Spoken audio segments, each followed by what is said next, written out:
Welcome guys to a brand new video on NIKKE Goddess of Victory. Now today we got a patch note. I've already taken a look at that. That's not what we're going to be doing in today's video, but the patch note actually gave us information regarding what Ludmilla's skills as well as Mica's skills will be. So what I've decided to do is take a look at these skills to understand why I think there might be a reason to skip those units. Now I can't say for certain whether these characters are going to be absolutely meta or broken.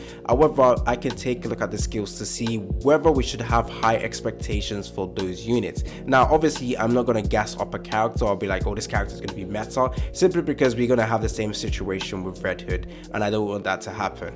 But I don't think these characters, depending on the kits, actually, I don't think they will be meta breaking. But obviously, this is just small bits of information we have right now. So in the future, we will get more information regarding the kits. In fact, in a couple of hours, we should be getting some kit information and whatnot, so stay tuned for that. Anyways, hopefully you guys enjoy this video and let's get right into it. Don't forget to like and subscribe. Okay, so with Ludmilla, we can see that she is meant to be a main DPS unit. So Ludmilla, Mica, oh sorry about that.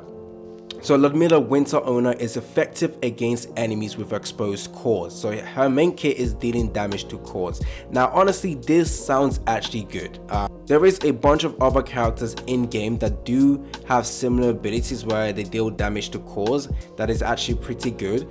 She deals significant damage when attacking the enemy's cores and fires more bullets due to her fast reload speed. So there's two informations we can glean for this. One, she has a fast reload speed, which actually will allow her to do a great amount of damage, which honestly sounds very strong. Two, she attacks the enemy's cores, and that's where her main damage should be coming from. So if she's attacking the core, she does extra damage. So bosses is where she might shine, because they have cores and exposed cores and whatnot. So overall, I think her kit might actually be good. However, there is one issue that could plague this character, and that's depending on the percentage of this character. So okay, with damage dealers, it is very hard to say whether the characters are good, because essentially what you need to see is the percentage value. Currently right now we don't have the percentage value. Fewer characters can start calculating and doing the maths to figure out whether her damage is going to be good once we get the official skill description and everything. But from right now, based on the kits, I can see she does seem like she's going to be very good.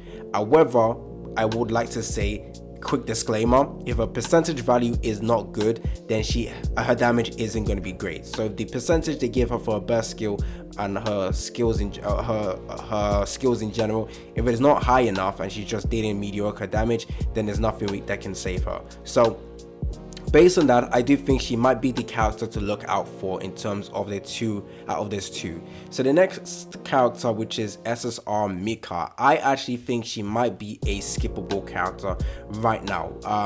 I will explain why. So SSR Mica, she is basically a unit that can dispel debuffs against her allies. So if there's any debuffs, then she can dispel that.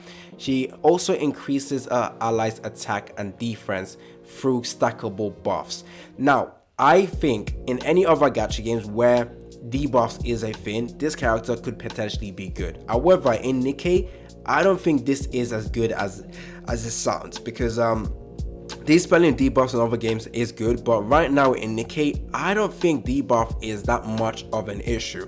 Now, one thing I want to talk about is also we have another character that actually does debuffing. I have forgotten the character already, but there's one other character that removes debuffs, and I think it was, actually I'll go to tier list because I remember seeing it, but I've forgotten who it is. I think where's her face? Oh, I think it was Sakura. Let me quickly check. No, it's not her. It's not Sakura.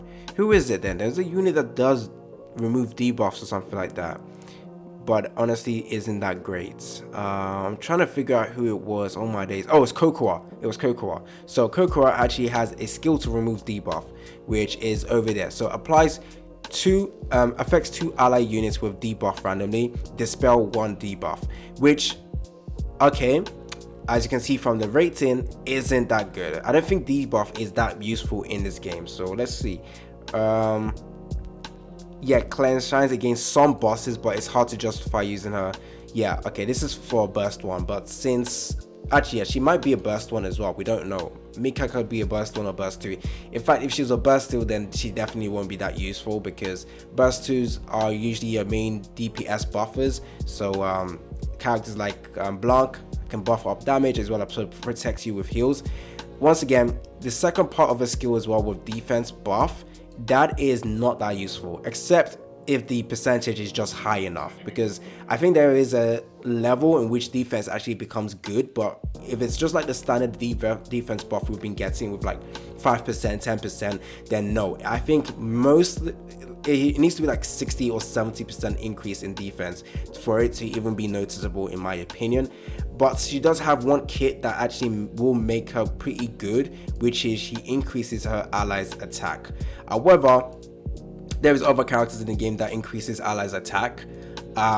She does increase debuff as well, defense, sorry. She also dispels, but since dispel is pretty niche and defense is pretty crap, so the only thing she really has is attack buff. But like I said, there's other units that can do that. So essentially, Mica is looking like the niche character that might not be worth summoning for, whereas with Ludmilla, she's looking like the character you might want to summon for. But like I said, based on Ludmilla, she's meant to be a main damage dealer. If the percentage value isn't good, she's just not going to be hitting hard enough.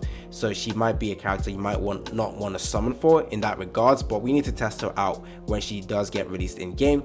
With Mica, unless the percentage value for her defense buff is great, I don't think she will be a must-have character or must summon for characters, simply because a lot of people are skeptical about what's going to happen with New Year's with release of Pilgrim characters and whatnot. I think there is going to be a Pilgrim banner, but honestly, at the same time, I don't think so, because we just recently got a bunch of limited banners. I say limited, but like really extremely good banners. Anniversary banner plus 2 limited banner plus then another Pilgrim banner. I think that would be too much, but at the same time, I don't think I would be against having a Pilgrim banner for New Year's.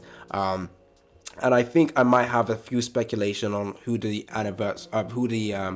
Pilgrim character might be if they do release a Pilgrim character. But yeah, that is my brief understanding on Mica and Ludmilla's kit. And don't forget, there are also Tetra units. Why does game keep releasing a lot of Tetra units? Oh, she's also a submachine gun character with Mica. So if she's a character that is a stackable buff, I'm guessing it's going to be based on the amount of ammo she hits, or how much amount of ammo she shoots out. Is going to depend on how much buffs you stack, because that's what we've been getting typically. So attack buff sounds nice, defense buff sounds bad. The spell debuff sounds pretty niche, especially when we have another character like Kokora, who basically does not see that much use because this is not that effective.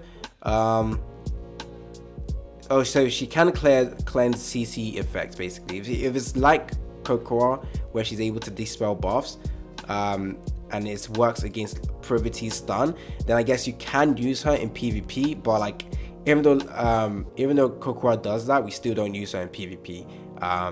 So it gives a decent, no, we don't care about that. Another debuff skill that's team right, but honestly feels more of a role of support, so she's already used for so second part of underwhelming as not only okay.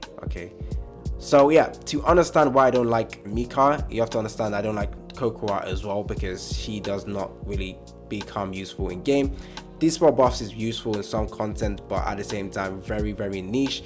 If she is a burst one, is it going to be worth replacing your who's your burst one? Your Lita, your Dorothy? Is it worth replacing her with this? I don't think so. If it's your burst 2, if she's a burst 2 character, we have characters like Blanc, we have characters like Naga, we have characters like Senti. Is she worth that replacement? We have characters like Dollar. I don't think so either. So honestly, I don't think Mica is going to be good. I think Ludmilla might be the character to go for, depending on the percentage. But anyways, that is it regarding my skill analysis. But like I said, in a couple of hours, we will get more concrete information on the skills for each individual character. And then I will make a separate video going over who you should be summoning for and who you should be skipping, because this is an important time for players, as everyone is skeptical on the release for a release of the New Year's banner, not knowing whether it's going to be Pilgrim. I think it's going to be Pilgrim. and it would be stupid not to save if there is a chance for a Pilgrim Banner, because Pilgrim Banners are usually the ones to go for. They are the best characters in the game, and if you don't summon for them, you are pretty much screwed in my opinion, especially if they're very top tier. Anyways, that is all for today's video. Stay tuned for more content on NIKKE Goddess of Victory. It's been your boy AC Gamer, and I'm out.